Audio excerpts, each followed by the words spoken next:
Thanks, Christina.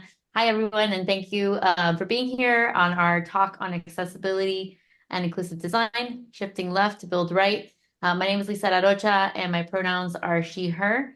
I'm a middle-aged Latina woman with dark, medium length hair. I'm wearing a black shirt and a thick black rimmed glasses, and I'm sitting in my home office in Miami. A bit about me. I'm an accessibility and inclusive design product leader here at PwC and a certified professional in web accessibility. I have over 20 years of experience in web and mobile development, as well as lived experience with multiple non-visible disabilities. I'm very passionate about creating accessible web experiences and really just bringing teams together with the tools that they need to drive accessible, inclusive, and human-centered digital experiences. Thanks. Natalie? Thanks, Azad. Hi, everyone. My name is Mitali Kamath. I'm an Indian woman in my mid-30s. I have tan skin and black hair, which is tied up in a bun right now. I'm wearing oversized, large rim glasses, golden glasses, and wearing a PwC t-shirt, which is black in color, which has a logo on it, and a gray jacket, which is printed. I'm in my home office, and I'm standing at my desk right now. So you'll see me bopping around a bit. I have been an occupational therapist and assistive technology professional for over 15 years. So I've been working with people with disabilities in various environments. I joined PwC close to 3 years ago, and within PwC, I lead our efforts to help our product managers and designers shift left, and also get started with our inclusive design practice at PwC. I'll hand it off to Pia. Thanks, Natalie. Hi, everyone. I'm Pia Anderson. I'm a director of user experience in PwC Digital. I'm a fair-skinned woman in my early 40s with sunset-colored hair, and today I'm wearing a black shirt. My pronouns are she, her, which my daughter always jokes that my pronouns are chocolatey, which is her, she. I have moderate hearing loss as well as other autoimmune-related disabilities, and I rely on assistive technology to get throughout my day. I've had the privilege of leading the UX space for nearly 15 years, and I've been creating impactful user experiences for longer than that. Accessibility has always been a personal passion of mine. I know it's an essential component of creating experiences that work for everyone. And I'm honored to support the accessibility and inclusive design team as we expand our impact throughout our firm and with our clients. And today I'm excited to be able to share with you our continuing journey of shifting accessibility left in our software development lifecycle and giving you a glimpse into the progress that we've made so far. Natalia, if you'll go to the first slide. Thanks. As you can see on this slide, accessibility and inclusive design is fundamentally a collaborative methodology. Collaboration is the key to ensuring accessibility is not just an afterthought, but it's an essential outcome embedded throughout the entire design and development process. Our approach centers on learning from a full range of human diversity. This means taking into account the diverse perspectives and needs of all users across different cultures, languages, abilities, and backgrounds, and incorporating those insights from the very beginning of the design process and all the way through the build phase. This is not something that we can add on later. It really has to be woven into the fabric of every decision made along the way. It's also essential to recognize the role of intersectionality. So accessibility isn't just about meeting a checklist of guidelines for individual needs like vision or mobility. We also have to think about various dimensions of diversity and how they intersect to impact our users' digital experiences. So these include factors like gender, age, culture, education, location, and more, all of which can shape someone's experience with interacting with technology. For instance, a person that has a visual impairment who speaks English as a second language might experience digital content very differently from someone who has the same impairment but who speaks English natively. So each layer of diversity contributes to a unique lived experience, and we really have to consider that complexity in our design solutions. So ultimately, this is what drives our mission to shift accessibility left in the software development lifecycle. By bringing all of these factors, collaboration, intersectionality, and these diverse perspectives into the earliest stages of the process, we can ensure that digital products we create are not just accessible, but genuinely inclusive, providing meaningful experiences for everyone. Next slide, please. Thanks. So even though many of us understand that accessibility and inclusive design are the right things to do, getting leadership buy-in is often a lot more than just that moral reasoning, right? We need to demonstrate how accessibility is not only a social imperative, but it's also a strategic business decision and one that's crucial for growth, risk mitigation, and competitive advantage. So let's start with the business impact. We know that 1.3 billion people globally are living with disabilities. That represents about 16% of the world's population. That's a huge potential market that's often underserved. By creating accessible digital products, we increase our user base, enhance customer experiences, and position ourselves to unlock substantial revenue opportunities that we might otherwise miss. Accessibility is also crucial for mitigating risk. As regulations around accessibility become more stringent worldwide, companies that fail to comply with these requirements expose themselves to potential lawsuits and brand damage. And a staggering 828 million was lost by e-commerce retailers during the 2021 holiday season simply due to inaccessible designs. That's a costly and avoidable mistake. Inaccessible products also typically result in higher customer support costs. When a user encounters barriers, they need help navigating the system, which not only frustrates them, but also drives up the demand for customer service. So making systems accessible reduces these pain points and keeps support costs in check. We also know that investing in accessibility strengthens your brand identity and customer loyalty. More inclusive brands resonate better with a diverse audience and foster greater engagement. In fact, studies have shown that organizations that have accessible products tend to see significant increase in net promoter scores as they build trust and loyalty with a wider audience. Let's finally consider the economic power of people with disabilities. In the US alone, working age adults with disabilities hold a disposable income of $490 billion. That's an immense amount of purchasing power that can directly benefit your bottom line when you ensure that your products are accessible. So ultimately, accessibility is not just an ethical responsibility, it's a strategic one. It helps you cultivate belonging, reduces your legal and financial risks, and perhaps most importantly, it positions your organization to unlock all that untapped revenue. As more businesses realize the value of inclusive design, this is going to become not just a differentiator, but a requirement for staying competitive. Next slide, please. Okay, before diving deeper into the shift left process, I'd like to take a moment to reflect on PwC's own accessibility journey. It's been a journey of learning, growth, and overcoming challenges, of course, and we continue to evolve as an organization to ensure that accessibility is embedded in everything we do. Our vice chair, Joe Atkinson, beautifully captures the heart of this journey in his words. It should be about our humanity and our desire to have people engage in the community that we create around us. This quote really speaks to why we're committed to accessibility and inclusion, not just because it's a checkbox, but because it's about creating an environment where everyone can participate and thrive. So let's quickly walk through a few of our key milestones. In 2020, PwC appointed a global disability leader, taking a huge step in our accountability towards accessibility and disability inclusion at the global level. In 2021, we formed a team of accessibility and inclusive design specialists to drive and scale our efforts throughout the products we build. In 2022, we made a significant leap forward by releasing our network's first global disability inclusion strategy. This strategy was designed to foster an environment where people with disabilities are included, feel empowered, and have access to the support and adjustments they need to thrive. Also in 2022, we saw the launch of our accessible design system and our own accessibility checker, two vital tools that have helped us scale accessibility across the board. In 2023, we introduced a maturity framework at the product team level. We'll dive deeper into that shortly. This framework takes a holistic approach to accessibility and helps us measure progress and stay aligned on our goals within the teams. And now in 2024, we've rolled out a scaled accessibility learning platform with role-specific bite-sized learning libraries, as well as our inclusive design playbook, which helps guide our teams through inclusive discovery-driven development. As we continue to mature as an organization, we're committed to embedding accessibility in everything we do, learning as we go, and continuing to refine our approach along the way. So with that, I'd like to hand it off to Mithali, who'll be sharing more about how we can enable product teams to consistently prioritize digital accessibility throughout the product lifecycle. Thanks, Pia. So inclusive product outcomes are more than about just compliance, right? So how do we capture a holistic view of what it takes to build with inclusion in mind?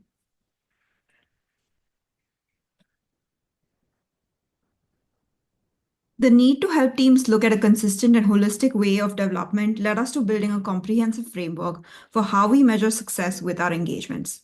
We have a wide variety of product teams and a broad product portfolio at PwC. And as an effort to be inclusive towards our own organizational structures within each product team, we needed to develop and build a model that works best for our teams within the resources that we have available. On the screen right now is a graphic representation of our accessibility and inclusive design maturity model, which is represented by a circle, and each of the dimensions of the maturity model are represented by a pie. And the three dimensions are acumen, allocation, and accountability. Teams progress radially along the four levels of progression across all three dimensions. In most maturity models, measuring accessibility efforts are linear, and there are a lot of maturity models out there, mostly at the organization level. However, through our understanding of pain points while we were engaging with product teams, this approach was failing while we were trying to help teams grow. We realized that teams were using a multi-pronged approach in making their products accessible along different dimensions at the same time. Another aspect that was highlighted in our research was the design methodologies used to achieve accessibility, right? So considering that accessibility as an outcome of inclusive design, we added another level of innovative to really push product teams to think more inclusively and further shift left. Let me give you an overview of this model. We are measuring team progress along 3 dimensions and 4 levels. In Acumen, this area measures the team's behavioral and structural approach towards accessibility and inclusive design. It focuses on the team's willingness to engage, learn, and understand the importance of accessibility, and it focuses on active engagement of the teams to increase their knowledge base within the field. In allocation, the dimension focuses on the ability of the teams to engage in assigning a specific budget and active acquisition of tools and resources needed, as well as a more in-depth understanding of the business case for accessibility integration. The accountability dimension focuses on holding product teams accountable in their accessible journey.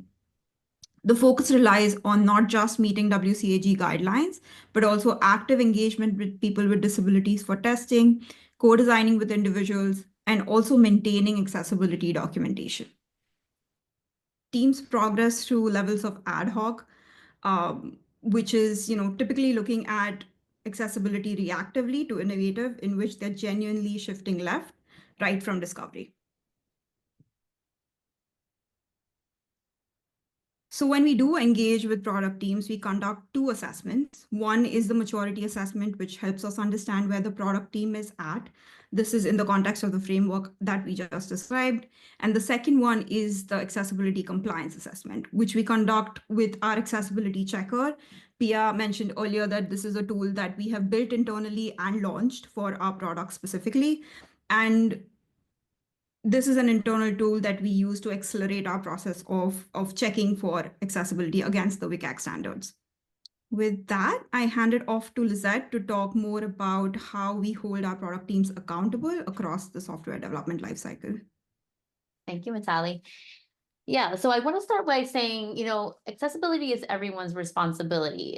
It's not just a task that can be done by an accessibility team like ourselves, right? It's not something that can wait until the end of the build. But how do we really make sure that every team member owns it? The first step of doing this is we've got to bake accessibility into the process early. And we call this shifting left, right? Every step of the way, everyone on the team should be asking themselves, did I make this accessible? Is my piece accessible? Is that definition of done accessible? We also want to have clear expectations and clear ownership. So everybody needs to know, what they're accountable for and when they're accountable for it. So now let's get into some practical ways that we can approach this across the software development lifecycle. Natalie, can you switch slides? So at PwC, our motto is we shift left to build right. And shifting left really is about being proactive in your approach, not having a reactive approach where we're thinking about accessibility right at the end of the build. So the very first step in building accessible products is making sure that we lock in those accessibility requirements right from the strategy phase.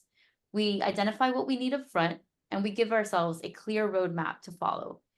We make sure that we're aligned on, what does success look like? right? Even before we start designing, before we start building, we need to know what success looks like.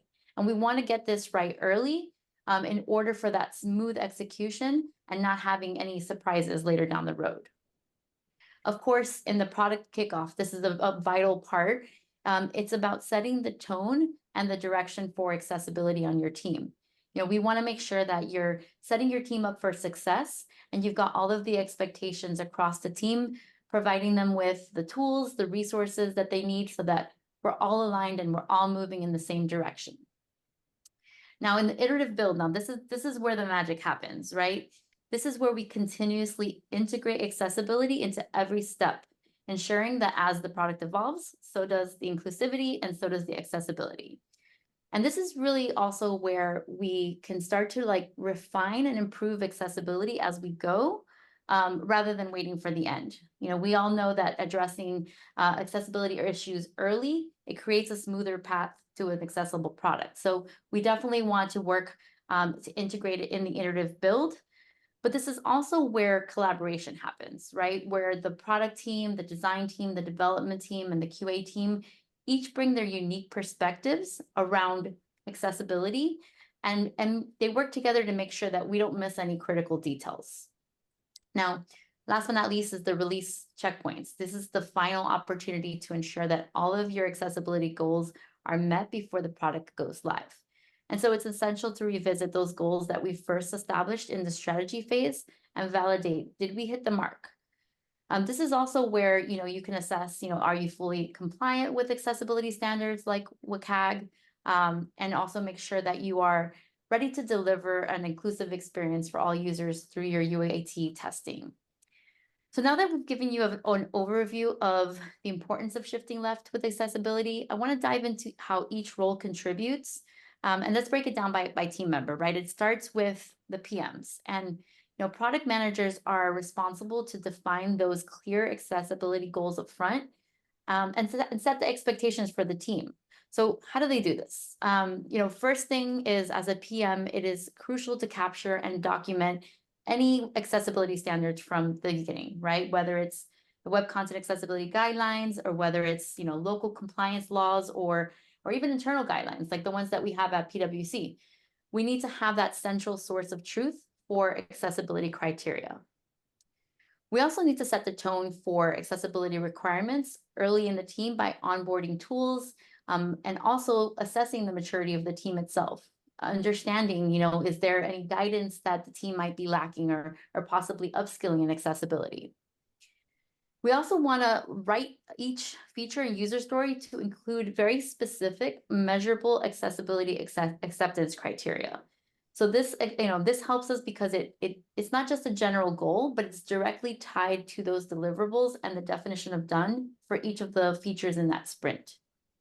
And then, of course, as a PM, it's crucial to prioritize accessibility from the beginning in order to really shift left and prevent technical debt, which also helps us later in the process. If we don't get to it till the end, we know that it could be costly, could lead to delays, additional resource allocation. So PM roles is crucial really to set those requirements and set the tone for the whole team. Now let's move to the designers, right? As designers and UXers, right, we play a crucial role in setting that foundation for an inclusive product. So we're at the forefront really of shaping that inclusive user experience. What we design creates that foundation for accessibility, and it's our responsibility to really own it and to really ensure that every design decision that we make has all users in mind. So everything from, initial concepts to final handoffs, right? We really have the power to build products that are not only visually compelling, but accessible to everyone. So let's talk a little bit about how we do that as part of the core design process. Number one is just making sure that we are staying up to date on accessibility best practices. That's essential. And at PwC, we've got a UX pathway that we make sure that all of our designers go through, so that as you're designing, how to use the tools, to design with inclusivity in mind, and also spot potential design issues that you can discuss with your accessibility team.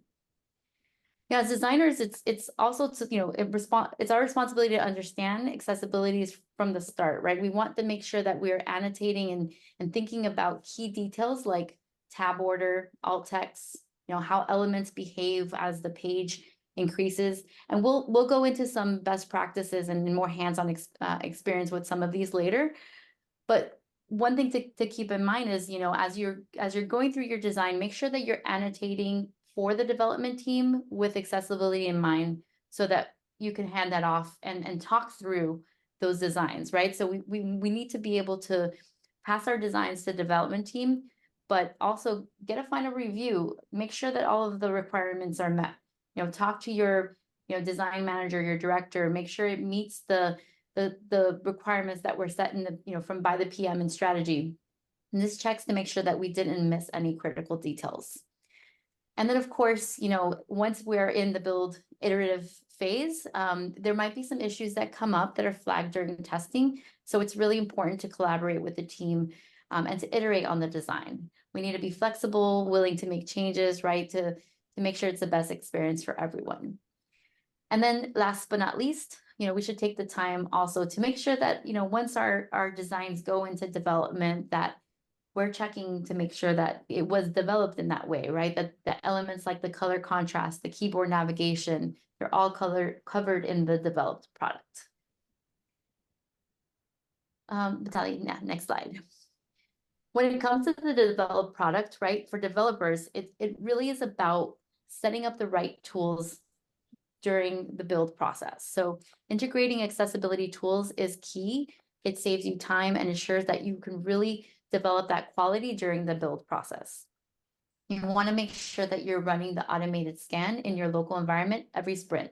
So it catches those issues early. It ensures that all of your features meet the basic accessibility standards before it even reaches QA or your QA environment. At PwC, we've got a developer checklist that talks through some of the developer considerations like semantic HTML, keyboard navigation.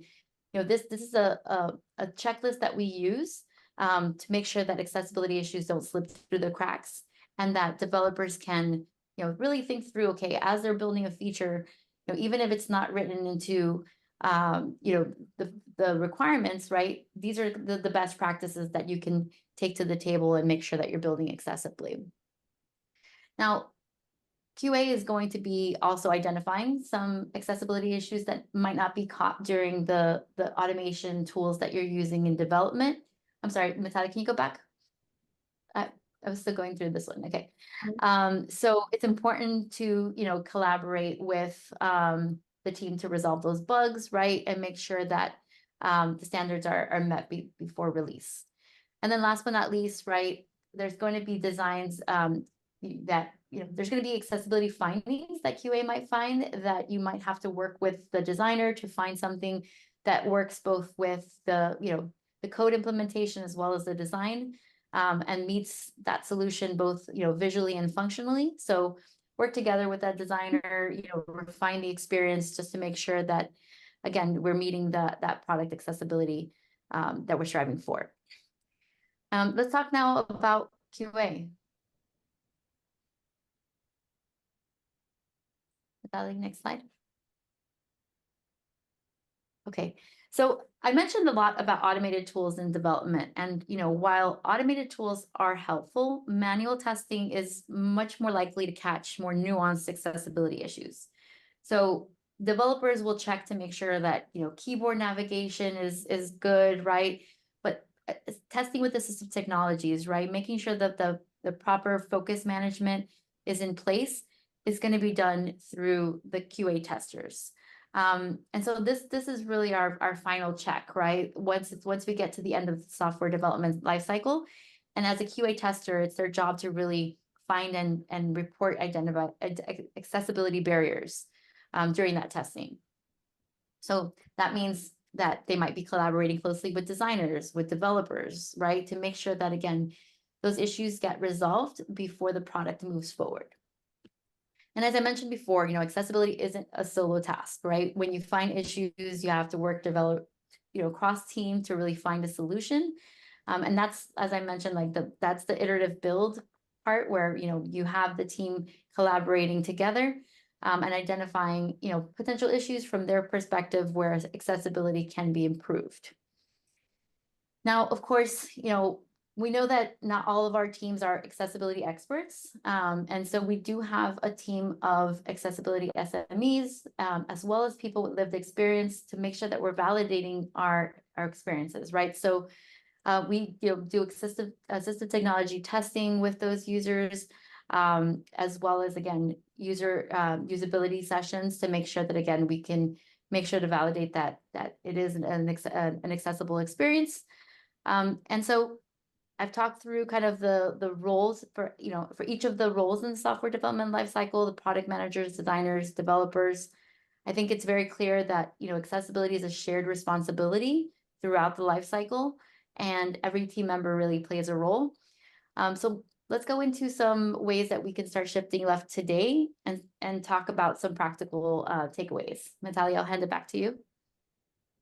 Thanks, Lizette. So how can I start shifting left today, right? That's what I think most of you are here for. You hate going to a webinar where it feels like, okay, it's a lot of information, it's really awesome, but what can I start doing today? So as designers, you have the power to make choices that make all of our digital experiences better for everyone, right? So I'm going to walk you through some very high level basics for accessible design that you can start implementing today.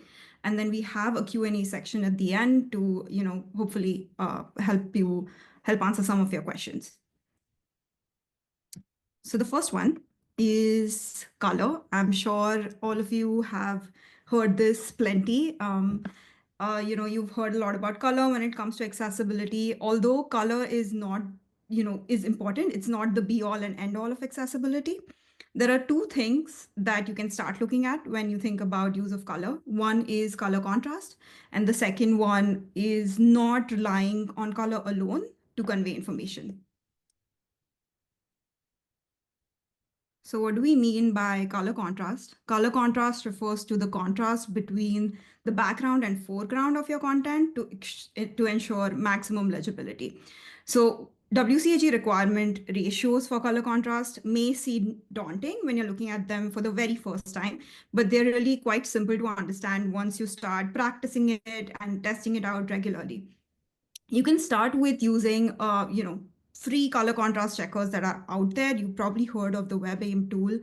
And these are tools with links that we will post a little bit later. I'll be posting them in the chat. So you will have access to all the links to ensure that the color of your text is readable against your background color. To understand it simply, the smaller your text, the higher the contrast needs to be for the color combination to pass accessibility standards.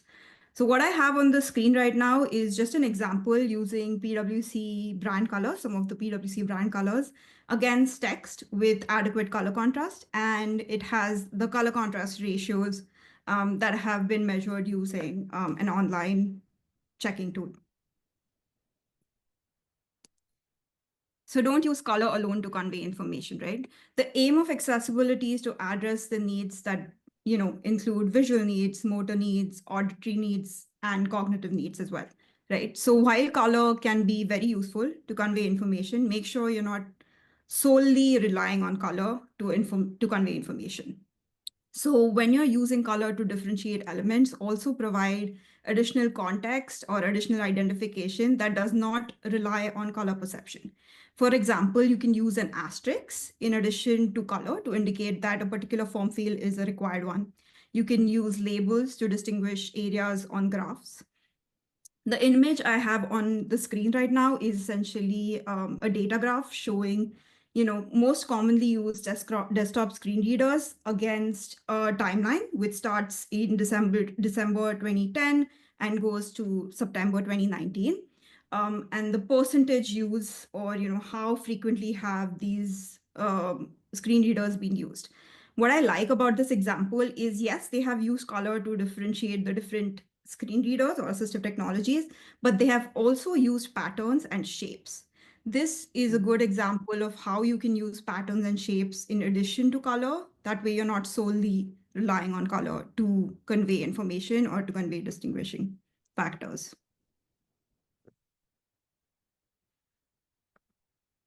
add meaningful text alternatives to images, right? So images that convey information should have meaningful alternative text, or in other words, alt text is something you might have heard of. And anything that's decorative should be marked as a decorative element. So not everyone is going to be able to see your content. So try to make your descriptions as meaningful and contextual as possible. So, like I said, so always add descriptive alt tags to your images, annotate them in your design files, indicate in your design file if it's a decorative image. And when it comes to icons, icons are intuitive, so but they need additional clarity. So, for example, if you have an icon which is an edit icon and you have a pencil image to represent that, or pencil icon to represent that, you should be labeling it as edit and not as pencil. The example on the screen right now is a silhouette of an athlete walking into a stadium. I have this as a good alt text example. A bad alt text example would be if you pick this image up from, maybe a folder on your screen and it's labeled as image 3928.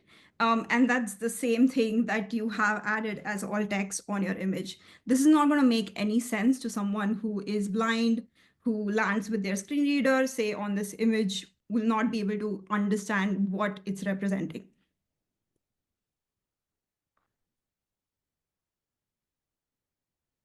So marking up headings and structure in your design.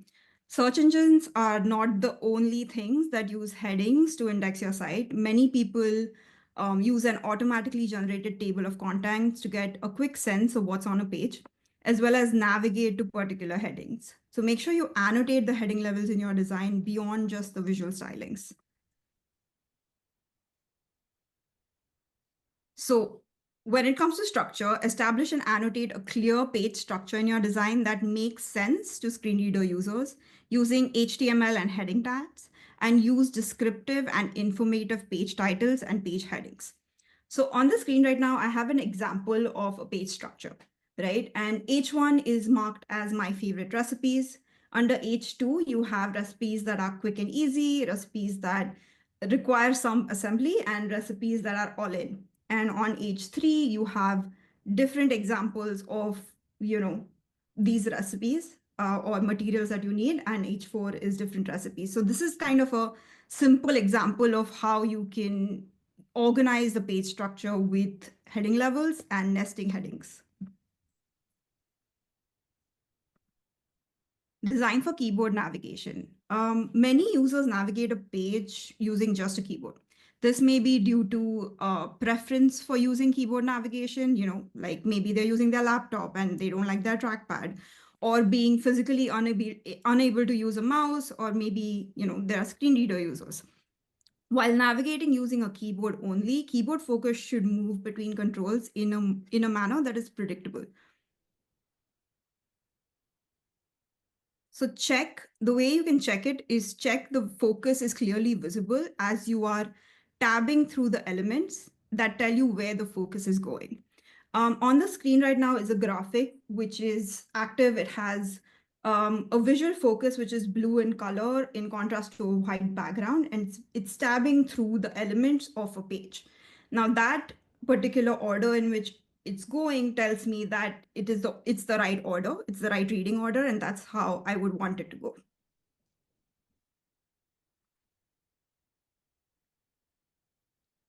Links. So screen reader users often navigate a page by tabbing from one link to the next, and they're going to hear the link text. So something to ask yourself is, would you follow a link if all you knew about it is click here? So link text should make sense on its own. We need to avoid using ambiguous text such as learn more or click here unless the destination that the link is going to is explained in direct context. So I have on the screen an example of what might be a good link example, which says accessibility team homepage. It's immediately telling you where this link is going, and maybe a bad link example would be click here. Make the link text descriptive and explain where the link is taking you. Like read more about accessible design would be more helpful than read more. And of course, ensure that your links are underlined and they have sufficient color contrast.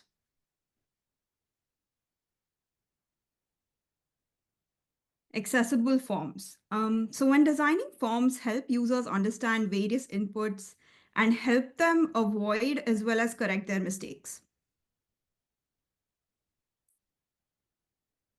Use clear labels instead of placeholder text to give important information about the form field.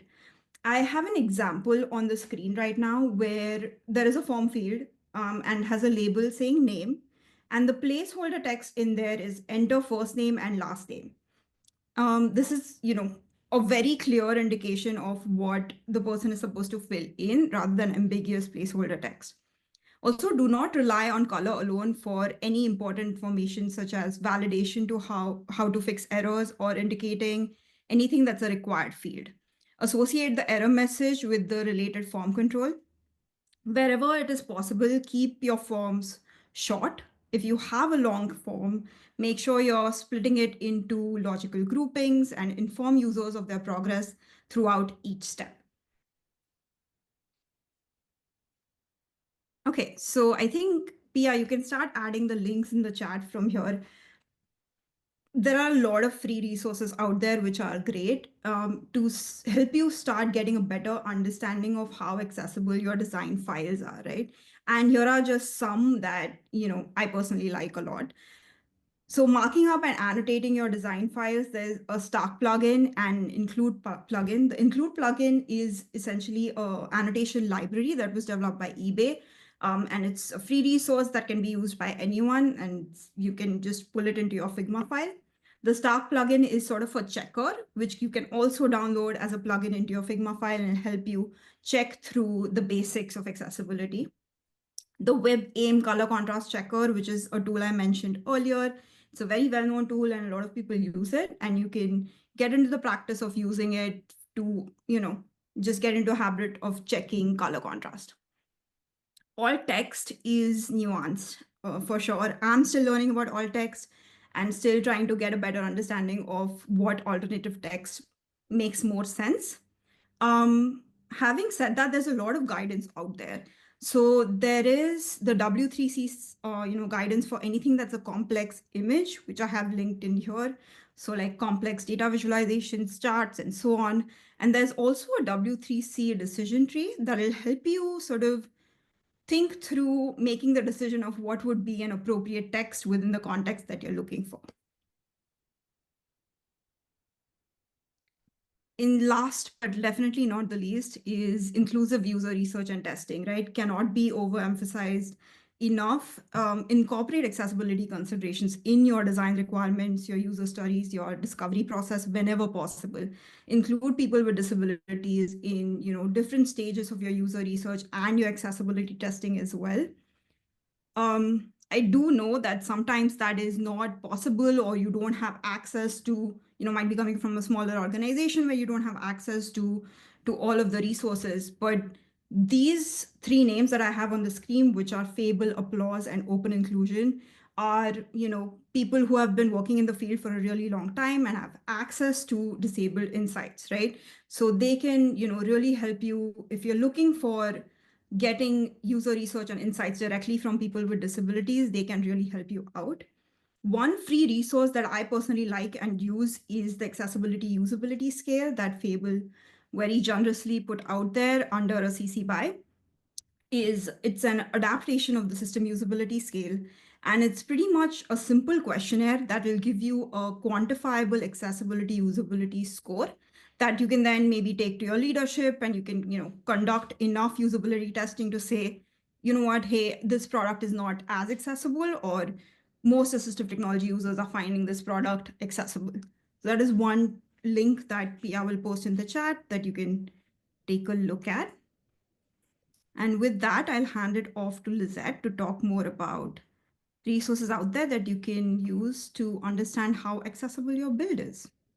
Yeah, thanks, Mitali. Some of these tools, like Mitali mentioned before, they're more design focused, but if you dabble in development, or also if you want to make sure you're testing your build, you want to make sure you're using some of these tools as well. So some of the open source tools that I like to, call out and mention is, from a testing perspective, there's Axe DevTools. They're one of the, trusted industry tools that are also open source. It integrates right into Chrome or Firefox. So that you can, on a page, just, run the Axe Dev tool and get some real-time, findings about your accessibility. Similarly to the Axe Dev tools, Lighthouse is another free open source tool. It works within the Chrome debugger. So, if you're using the debugger already, it's a very convenient one to use. You might find that it's just towards the right there. And it gives you those accessibility reports with recommendations on improving the compliance. Lighthouse also has some other things for developers like CI/CD pipelines. So definitely two cool testing tools to check out. When it comes to developing accessible code, there's a number of other tools like WebHint is one of the tools that I like to use. It's a linting tool that it not only covers accessibility but also performance and security. And it really just, as you're coding, educates you and gives you some insights on where there might be some potential issues and also how to fix them. So definitely something to check out. And then last but not least, GitHub Copilot, right? Everybody's talking about AI. So this is an AI-powered code assistant tool that helps you write accessible code faster. It suggests, patterns like, proper ARIA, as well as keyboard friendly elements. So definitely if you're, getting into accessibility from a development perspective, I would recommend GitHub Copilot as a good kind of tool to use. So yeah, these are just some of the tools that you can use to, collectively enhance your accessibility and really streamline your development workflows. So I think with that, we don't have any slides left, so we will open the floor open for any questions that you all have. Thank you so much, Natalie P. and Lizette. This was awesome. So we do have a few questions. Um, let's see. We have the first question is, when is it appropriate or desired to use wordy alt text? Wow, that's a good question. So alt text is something that is very I feel like I have gotten different responses from different people. Typically, I would not use wordy alt text unless someone has explicitly told you that they would like additional description. Um, I think you can keep it to 2 to 3 sentences, maybe, and not make it too wordy to just sort of stay in that middle ground. But also, of course, keep testing that word alt text with people, keep getting insights from different people about how they are interpreting images, and then you can sort of change your responses accordingly. And I'll add to that. Also, I know that this is probably coming from like complex images, right? Like charts or infographics where you're like, how do I possibly like, describe this in text? So, one way that you can solve for that is, have an adjacent caption that describes, what's happening in the chart. You can also use the long description attribute for a more detailed explanation. But when it comes to alt text, we definitely want to keep them short and concise. Awesome. We have another question, and that is, are the plugins compatible with Sketch too? Yes, they are. The plugins, as far as Stark is concerned, is definitely compatible with Sketch, but I'm not sure about the include plugin, but Stark is, yes. Awesome. And there was a question about if the presentation would be available afterwards, and we went ahead and I said yeah. will I will have to definitely get back to you on that. But as you know, we will probably need to go through some levels of approval to send this out, but we'll definitely try to do that. But hopefully we shared all the links in the chat so that you all have access to it. And we described everything that you needed description for. And I know some people were having trouble with the chat, not being able to copy or get it out of the chat. We can definitely share all of the links again today after the presentation, and then give us a couple of days to try to get through the PwC approval process to share the rest of the deck. Awesome. It doesn't look like there's too many other questions now. So I guess I have a question. How do you get, I guess, your stakeholders on board as far as trying to get, you see a need, you're like, yes, we need to make our designs more accessible. Yes, we need to, bring more user testing into this. What can you give me maybe a few, like maybe a case study of like how you've been successful in that? Yeah, do you want to take this one? I was about to pass it off to you. Um, so really it's again, every team is different, so not every team is the same. But a lot of what we discussed in the beginning, a lot of what I was saying in the beginning is just really getting your stakeholders and getting your leaders to understand the business value there. There's quite a bit of business reasoning, again, protecting your brand, making sure that your users have wonderful things to say about your software instead of, oh, I wasn't even able to use this. And also, the regulations that are coming, the world is continuing to have different regulations in different areas of the globe. So these are things that we continue to make sure are visible. So again, at the end of the day, a lot of our leaders, and we're lucky at PwC that we do have leadership that truly believes that it's the right thing to do, that it is in that moral reasoning. But also, there's plenty of people that have to be convinced that there's business value here in doing it and business risk in not doing it. Awesome. And maybe add on to that, Christina, I would say that, know your audience. Sometimes what works is a compelling story more than data. And sometimes what works is data. So if you need data, you can always, like I said, use, you don't need to know how to do end-to-end accessibility testing, but you can start with maybe the accessibility usability scale, and see what kind of quantifiable score that gives you to say that, hey, maybe our product isn't really that usable for anyone who's using assistive technology. Yeah, thank you. Um, Another question here. Where do you find the most resistance to learning and incorporating accessible practices? I'll take that one. I think it definitely we see the most resistance in development. Along the software development lifecycle, we've been really our designers have really taken this under their wing and taking it forward. I think it tends to happen in development teams, and it might just be the nature of we're constantly building, right?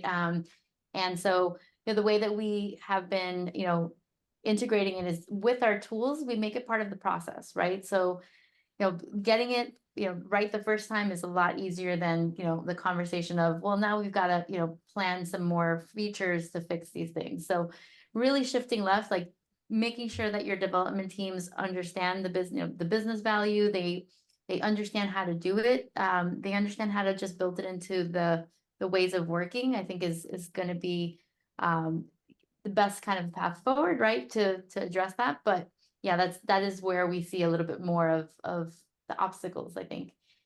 I'm going And to then jump in here as a bit well. on, yeah, yeah, I think another way that we are able to mitigate that too is again, it's really in the shifting left. So when we work with the PMs and the Scrum Masters to make sure that the acceptance criteria are written correctly, that this isn't another story. It isn't something to be put off till later.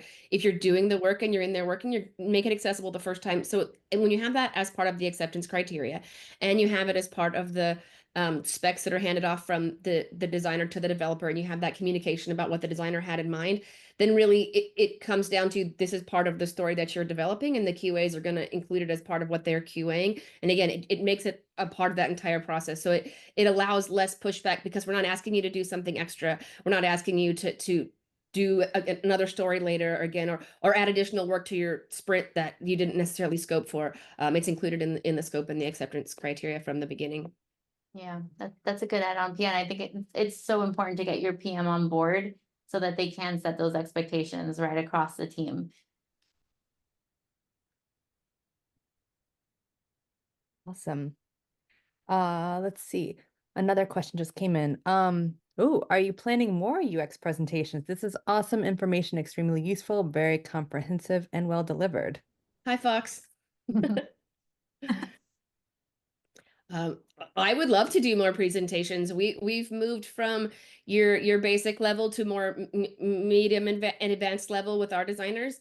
One that we've been working on recently that I think was very helpful was data visualization. I think data visualization is a very complex topic when it comes to accessibility and inclusive design. And it's definitely something that we've gotten a lot of requests to dive into more deeply from our designers.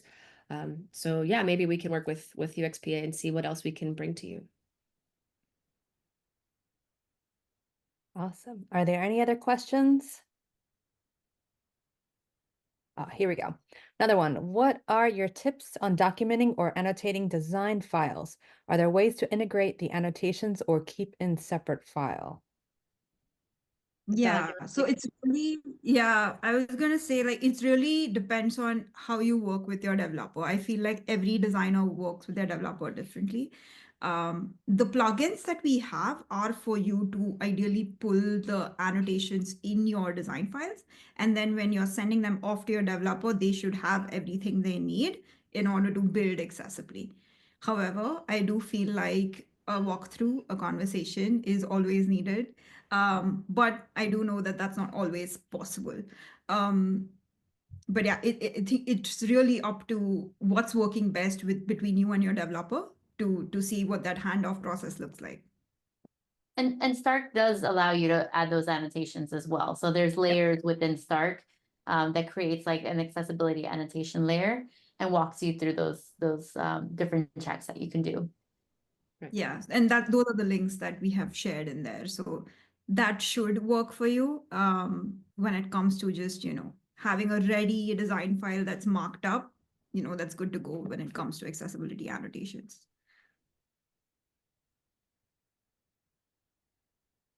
Awesome. Any other questions, gang?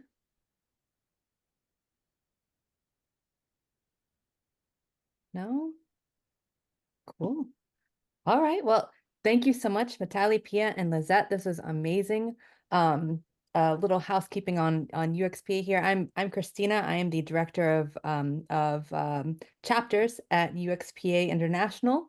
Um, so just a little plug for search for your local chapter. We have we have local chapters all over the world. And if you don't have one in your part, definitely join it. A few other things that are happening at UXP recently. There is a salary survey on uxp.org that you can fill out. We have our mentorship program about to start. You have to be a UXP International member in order to participate, to be a mentor or mentee, but that is starting soon. Our conference coming up in June is going to be in Amsterdam, and our call for speakers is now open right now.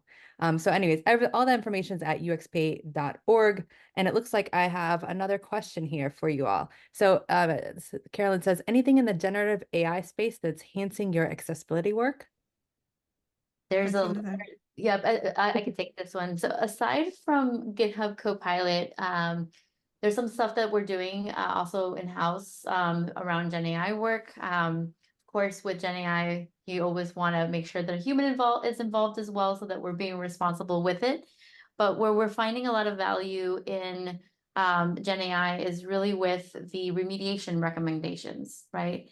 Sometimes with the testing, it's not very clear to the development teams, right? Well, how do I do this in my particular use case? So using Gen AI to maybe like upload, a screenshot, right, of the model, and then asking some questions about, how do I make it accessible? Or, the tester found these issues, how do I, adjust it in these ways, right? Have really been the most beneficial.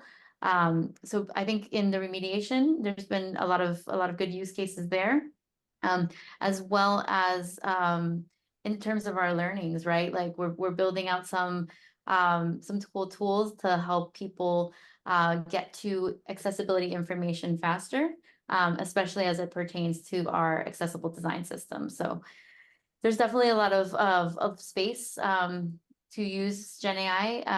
I would say just again, make sure you're doing it responsibly, and it does provide a lot of great support to help you find out what you do next. Awesome. All right. Any other questions? Put them in now if you want to ask your questions. No? Cool. All right. Well, thank you so much. You guys were amazing. This recording will be on our website in a few days. So yeah, awesome. Thank you so much, Mitali, Thank Thanks Pia, for having us, and Christina. Lizette. Thanks, everyone. Yeah, this is awesome. Thank you. Have a great day, everybody. Bye-bye.